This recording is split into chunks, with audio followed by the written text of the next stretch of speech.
है तो बहुत उत्तम। कब हम की करुणा न दे कभी। 84 लाख योनियों में सर्वोत्तम योनि है मानव योनि। इससे बढ़कर कोई योनि नहीं हो सकता। लेकिन ये सब होते हुए भी इसमें एक कमी है। कमी क्या है? कब आपके हाथ से बाजी चली जाए इसका कोई ठिकाना नहीं। बहुत अच्छा शरीर मिला, मानव योनि मिला है, सब सोचने समझने करने की क्षमता है तुम्हारे अंदर, लेकिन अगले क्षण जिंदा रहोगे कि नहीं रहोगे इसका कोई ठिकाना नहीं। ये इसकी कमी है। इसका यह कमजोर पॉइंट है। महाराज जी कहते हैं दुर्लभम मानवम जस भाई, मनुष्य जन्म बड़ा दुर्लभ है, लेकिन अगर ध्रुव है, अनिश्चित है, कब चला जाए कोई ठिकाना नहीं। क्षण भंगुर जीवन की कलिका, काल रात्र को प्रात खिली न खिली, रट ले हरि नाम हरि रसना, फिर अंत समय में हिली नहीं। अंतिम समय में ये जीवन हिलेगी, नाम ले पाएगी, इसका क्या ठिकाना? लोग कहते हैं महाराज हम बुढ़ापे में भजन करेंगे। बुढ़ापे में क्या भजन करोगे? बुढ़ापे में कोई भजन होता? बुढ़ापे में मुंह में एक भी दांत नहीं रहेगा। राम राम कहोगे तो आम आम निकलेगा, राम भी नहीं कह पाओगे। मुंह में एक भी दांत रहेगा, राम राम कहो तो आम आम निकलेगा। आराम कहने की हिम्मत नहीं होगी। क्यों? कभी कमर में दर्द, कभी घुटने में दर्द, कभी पेट में दर्द, कभी कहीं दर्द।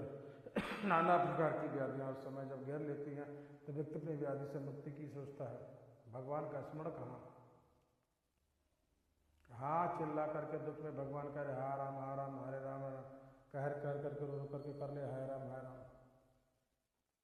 लेकिन उसका क्या मोल होगा? बुढ़ापे में भगवान का भजन चलकर करने चलोगे तो भगवान भी क्या कहेंगे? क्या कहेंगे? एक सज्जन हमारे आए अयोध्या में, महाराज हमारे गुरु जी के पास, बूढ़े थे, रिटायर हो गए थे, किसी विभाग में काम करते थे, 70 वर्ष की अवस्था में आए। बोले महाराज अब दुनिया के सारे काम से मुक्त हो गए, बेटे भी अपने अपने काम में लगे हैं और हमारी उनको कोई ज़रूरत भी नहीं, इसलिए अब तो हम यहीं रह करके आपका भजन करेंगे और आपकी सेवा करेंगे।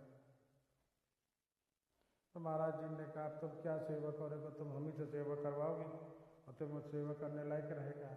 जब सेवा करने लायक थे तब तो तुमने अपनी जवानी, अपने जीवन, अपना दान अपने बेटों को दिया, और ये बुढ़ापा भी अपने बेटों को जा करके तो मेरे सिर पर मत पड़ो, झट करके भगा दिया।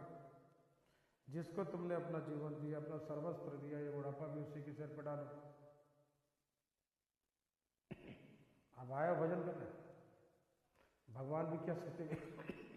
जीवन भर तो सबको दिया, और जो किसी ने नहीं पूछा तो मेरी शरण में आया। ये बात अलग है कि भगवान परम कृपालु है, भगवान दयालु है, कैसे भी हो उनका भजन करो कल्याण होगा, लेकिन विचार करना क्या यह उचित है? उचित तो ये है जन्म से ही, बचपन से ही, जब से समझ जाए उसी समय से भगवान की भक्ति में लग जाए। कौमार आचर्य प्राज्ञो धर्मान भागवता, दुर्लभम मानव सन्मुख जन्म प्रदुर्लभम वर्धम। प्रहलाद जी ये भी कहते हैं सुखमय इंद्रिकम दैत्य देहि युगिन देहि नाम सर्व लभते देवता है दुखमय पाय सर्वत्र लभ्य देवाते यथा दुखमय। प्रहलाद जी कहते हैं हे असुर बालकों, सुख प्राप्त करने के लिए भी बहुत परेशान नहीं होना चाहिए। क्यों? प्रहलाद जी कहते हैं इंद्रियों से जो सुख प्राप्त होता है, संसार का जो सुख है, भोग है, इसके लिए भी प्रयास करने की कोई जरूरत नहीं। क्यों? यह भी प्रारब्ध से ही तुम्हें प्राप्त होगा। किस प्रकार से? बोले यथार्थ दुखमय अंततः। बड़ा सुंदर तर्क है प्रहलाद जी का, इस तर्क पर आप भी विचार करना। यथा दुखमय होता है, यथा दुख। कोई भी संसार का व्यक्ति, अज्ञानी से अज्ञानी व्यक्ति, दुख प्राप्त करने के लिए कोई यत्न नहीं करता है, कोई प्रयास नहीं करता।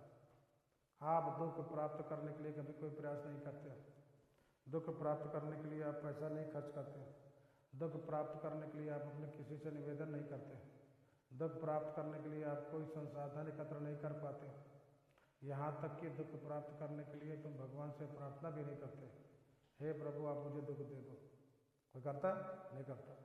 दुख के लिए आप कोई साधन नहीं करते हैं, फिर भी दुख आपके जीवन में आता है। आयततः बिना यत्न किए आता है, आयतनतः उसी प्रकार से बिना यत्न से भी सुख आएगा। तय कैसे आएगा? प्रहलाद जी कहते देह योगिन देहिनाम सर्वत्र लभ्यते दैवात दैवात प्रारब्ध के द्वारा। हमारे प्रारब्ध में जितना सुख लिखा है और जितना दुख लिखा है वो सुख दुख दोनों आएंगे।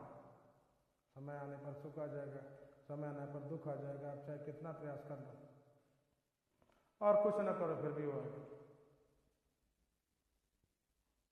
एक पंडित जी थे, लक्ष्मी जी की आराधना की, हमें धन प्राप्त हो, बेटी का ब्याह करना। चले गए तपस्या करने, तपस्या करके लक्ष्मी जी को प्रसन्न करे फिर धन मिलेगा तो बेटी का ब्याह करेंगे। अब आराधना करने में वर्षों लग गया।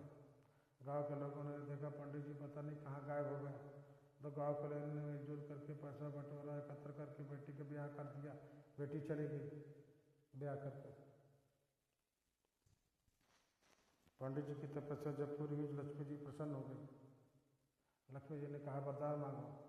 पंडित जी ने कहा मैं अपनी बेटी के विवाह के लिए धन प्राप्ति के लिए आपकी उपासना कर रहा था, तो आप इतना धन दे दो कि मेरी बेटी का विवाह हो जाए। लक्ष्मी जी तो भगवती हैं। भगवती महालक्ष्मी ने कहा विप्र, जिस बेटी के विवाह के लिए तुम तप किया उसका विवाह तो हो गया है, तो अपने घर चलेगी, कुछ और मांग लो। पंडित जी ने कहा अब हमें कुछ नहीं चाहिए, बेटी के विवाह के लिए ही चिंता थी, वो बेटी का विवाह हो गया, अब मुझे कुछ नहीं चाहिए। लक्ष्मी जी ने कहा तुमने कर्म किया, इस कर्म का फल तो तुम्हें लेना ही पड़ेगा। तुमने आराधना की है, इसका भोग तो तुम्हें भोगना पड़ेगा। पंडित जी ने कहा हम नहीं लेंगे। लक्ष्मी जी ने कहा इसका तुम्हें फल भोगना पड़ेगा, तुम्हारे विधान में नहीं। पंडित जी ने कहा क्या भोग है इसका? इसका भोग ये है कि 1 वर्ष तक तुमको राजा बन करके राजसुख भोगना। पंडित जी ने सोचा लक्ष्मी जी भी क्या बोल रही हो, 1 वर्ष तक राजा बन करके राजसुख, मेरे जैसे दरिद्र को कौन राजा बनाएगा? कहा मैं राजा बनने जा रहा हूँ, ये तो कल्पना से भी परे की बात है।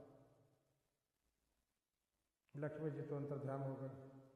पंडित जी चल पड़ गए, लेकिन पंडित जी विद्वान थे, वेद पढ़ा था उन्होंने। हिरण वर्णाम हरणीम सुवर्ण तस्याम चंद्रयाम हिरण में लक्ष्मी जाते वेद लक्ष्मी की महिमा को उन्होंने जाना था। पंडित जी ने सोचा लक्ष्मी की बात झूठी तो नहीं हो सकती, भगवती है, उनकी बाड़ी में मिथ्या नहीं हो सकती। अब 1 वर्ष के लिए हमको राजा बनना पड़ेगा। राजा बन करके मैं राजसुख भोगूंगा, हमारा ब्राह्मण धर्म नष्ट हो जाएगा। हमारा जीवन तो तपस्या के लिए है, ब्राह्मण का जीवन तपोमय होना चाहिए। मैं क्या करूं? तब पंडित जी ने सोचा इससे अच्छा है कि मैं मर जाऊं। मर जाऊंगा तो राजा बनने से बच जाऊंगा। अब देखो बुद्धि, आप प्रारब्ध अपना काम करता। पंडित जी ने सोचा मैं मर जाऊं तो इस प्रारब्ध से बच जाएंगे, राजा नहीं बनना पड़ेगा। अपने से मरते हैं जाकर तो आत्महत्या का पाप लगेगा। कोई मार दे तो ऐसे ही बिना कारण कोई किसी को क्यों मारेगा?